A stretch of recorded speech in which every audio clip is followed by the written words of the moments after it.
அன்பு நெஞ்சங்களே, இறைவன் நமக்கு தந்த புதிய நாளிலே இறைவனுக்கு நன்றி கூறி இறை வார்த்தையால் நம் வாழ்வை பயனுள்ளதாக மாற்றுவோம்.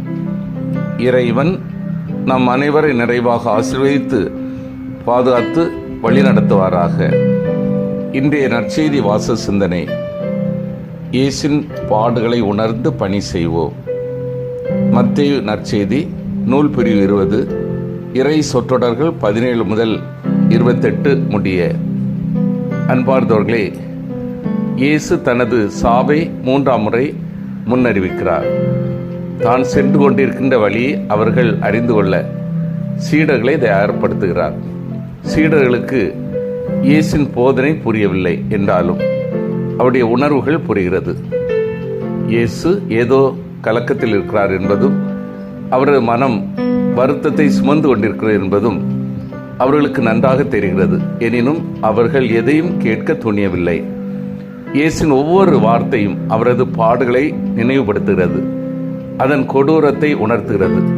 சீடர்கள் இயேசு விட்டுவிட்டு ஓட இருக்கிறார்கள் என்பதையும், அவர் சுமக்கவிருக்கிற அவமானம், வலி, வேதனை இவற்றிற்கெல்லாம் மேலாக தான் சந்திக்கவிருக்கிற இறப்பு ஆகிய அத்தனை உணர்வுகளையும் இயேசு வார்த்தையில் வெளிப்படுத்த விரும்புகிறார். இவ்வளவு வேதனைகளை வெளிப்படுத்தி இயேசு இறப்பிற்கு எதிரான வெற்றியையும் பதிவு செய்கிறார். தோல்வி நிரந்தரமாக இருக்க முடியாது, அதுவும் மறைந்து போகும்.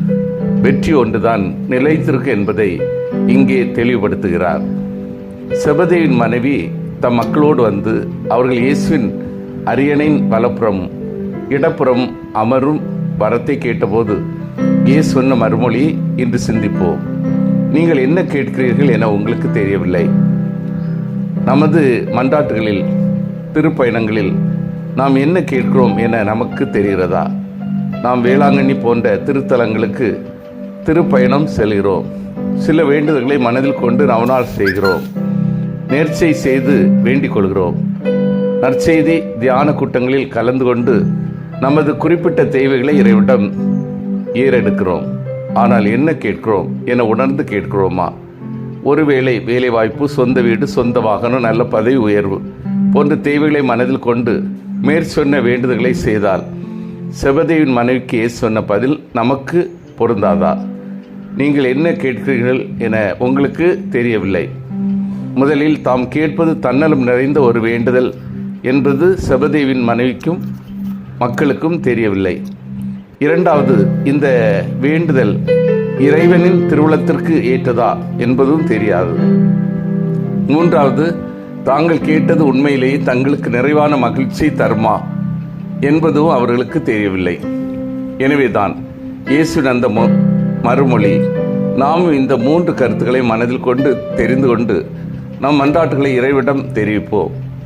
இறைவனுக்கு திருவுளமானால், அது உண்மையிலேயே நமக்கு நன்மை தருவதாக இருந்தால், அது நமக்கு மட்டுமல்ல பிறருக்கு மகிழ்ச்சி தரக்கூடியதாக இருந்தால் இறைவன் நிச்சயம் அதை தருவார்.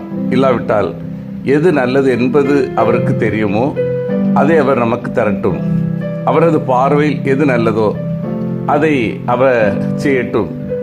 ஏனெனில் ஏலியின் மனநிலையே நம்மிலும் நிலவட்டும்.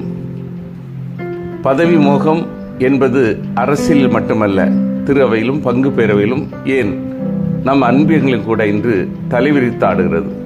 நாம் இதனை நினைத்து தலைகுனிய வேண்டியதாக மாறியுள்ளது. பற்றறியாத இயேசு இறையாட்சியின் அடிக்கலினை கூட அறியாத பெண்ணொருத்தி தான் பெற்ற பிள்ளைகளின் மீது கொண்ட பாசத்தினால் இங்கே இன்றைய நற்செய்தியில் பேரம் பேசுகிறார். ஆனால் இயேசுவின் படிப்பினைகளையும் அவரது இறையாட்சியின் திட்டத்தினையும் அவர் வாழ்வினையும் கற்றறிந்த யாம் அப்பெண்ணை விட ஒருபடி கீழே சென்று பதவிக்காகவும் புகழ்ச்சிக்காகவும் தாறுமாறான இழிவான செயல்களை நமது கையில் எடுக்க தயங்குவதில்லை. என்னே ஒரு அவமானம்! ஏன் இந்த 2000 ஆண்டுகளில் இந்த விடயத்தில் மட்டும் வளர்ச்சி பெறாமல் இருக்கின்றோம்? ஒவ்வொரு மனிதனுக்குள்ளும் ஒரு விதமான வெறுமை உண்டு என்ப சில உளவியலாளர்களும் மெய்யியலாளர்களும். ஆனால் அதனை வெறுமை என்று சொல்வதை காட்டில் ஒரு விதமான வேட்கை என்று சொல்வதே சால சிறந்தது. இந்த வேட்கையை தணிக்க ஒவ்வொருவரும் ஒவ்வொரு விதத்தில் அலைகின்றோம். இந்த வேட்கையை இறைவனை கொண்டு தணிக்கும் போதே நாம் முக்தி பெறுகிறோம், புனித நிலையை அடைகிறோம் அல்லது நிர்வாண நிலையை அடைகிறோம். இதற்கு மிக உதவியாக இருப்பது பிறரன்பே. இதற்காக கொடுக்கப்படுவதே அதிகாரமும் பதவியும். பிறரை தன் பதவியின் மூலமாகவும் அதிகாரத்தின் மூலமாக ஒடுக்குவது நல்லதல்ல. மேலும் நம்மில் பலரும் தாங்கள் வகிக்கும் பதவியை பொறுத்தே தனது மதிப்பும் மகிழ்ச்சியும் கூடும் என்றும் எண்ணுகின்றனர். ஆனால் இந்த அறியாமை என்ற இருளினை நீக்கியவர்களோ தான் வகிக்கின்ற பதவியும் இடமும் மகிழ்ச்சியை தரப்போவதில்லை. மாறாக தான் எந்த பதவியில் இருந்தாலும் இல்லாவிட்டாலும், பட்டத்தை பெற்றாலும் பெறாவிட்டாலும் பிறரை அன்பு செய்வேன், பிறன்பு பணியில் ஈடுபடுவேன் என்ற உண்மையை அறிந்திருக்கிறார்கள். இம்மாபெரும் உண்மையை இத்தவக்காலத்தில் வாழ்வாக்குவோம். சிந்தித்து தியானித்து செயல்படுவோம். இயேசுவின் பாடுகளை தியானித்து தூய்மையான வாழ்க்கை வாழ்ந்து பணி செய்கின்றேனா? பொது நலனை மையமாக வைத்து நான் இறைவேண்டல் செய்கின்றேனா? அதிகாரத்தின் அர்த்தம் பணிவாழ்வு என்பதை உணர்ந்து செயல்படுகின்றேனா? மன்றாடுவோமாக.